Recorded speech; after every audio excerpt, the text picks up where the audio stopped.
Good morning বন্ধুরা। তো কিছুদিন ধরে আমার ছেলের শরীরটা ভালো যাচ্ছে না, পুজোতে ঘুরে ঘুরে বেশ ঠান্ডা লেগে গেছে, যার কারণে আমি কদিন ভিডিও বানাতে পারিনি।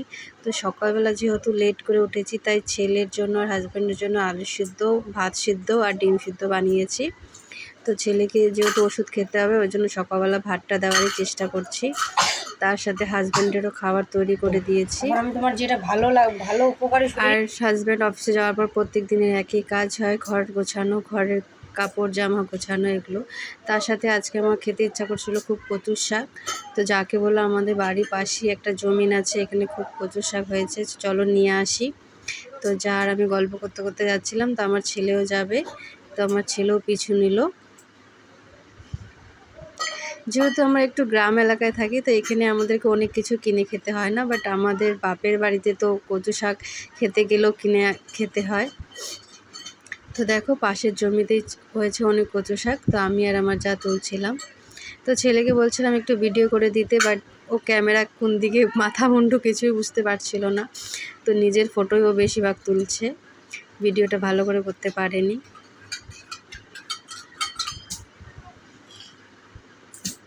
তো যেহেতু বৃষ্টি হয়েছিল রাত্রেবেলা, আমার জোকেরও ভয় করছিল, তাই আমার যা আর আমি খুব সাবধানেই নামলাম, যাতে আমাদেরকে জোক না ধরে। যেহেতু বৃষ্টি হলে খুব জোকের উৎপাত বেড়ে যায় এই সাইডে।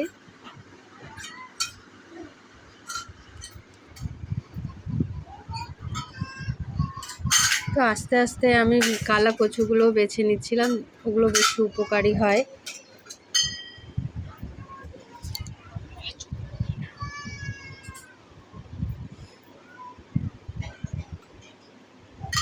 আমার যা তো ভয় চোটে কাটতে যায়নি, ও সাবধান হয়ে এক জায়গায় দাঁড়িয়েছিল। তো শেষমেশ কচুগুলো সব আমিই কাটলাম।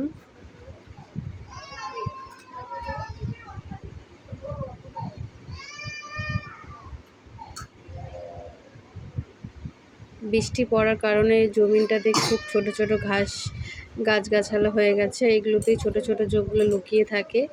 আমিও ভীষণ ভয় পাচ্ছিলাম, বাট যেহেতু খেতে ইচ্ছা করছিল তাই কেটে নিয়ে আসলাম।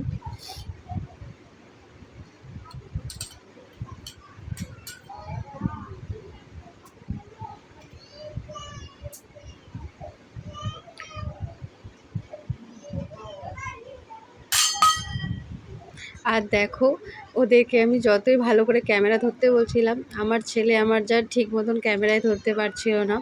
ওরা আমার দিকে ক্যামেরাটা ফোকাস না করে দেওয়ালের দিকে ক্যামেরা করে রেখে দিয়েছে। আর আমার যা বলছে আমি তোমাকে তুলছি, বাট ক্যামেরাটা উল্টো করে ধরছিল। তো যাই হোক, আমরা শেষমেশ শাক তুলে বাড়ি চলে আসলাম। আর দেখো আমার সকালবেলাকার সাথী, আমার জায়ের ছেলে, আমি যখনই ঘরে বসে সবজি কাটি বা কোনো কাজ করি, সে আমার সাথে এসে খেলা করে, গল্প করে। তো বেশ সকাল টাইমটা ভালো করেই মজা কাটে। এতদিন তো অনেকটা সময় আমার সাথে কাটিয়েছে, যেহেতু পূজার কারণে আমি বাড়িতেই ছিলাম অনেক দিন। তো আমি কি রান্না করি না রান্না করি সব দেখে, কথা বলতে না পারলেও সে সবই বুঝে।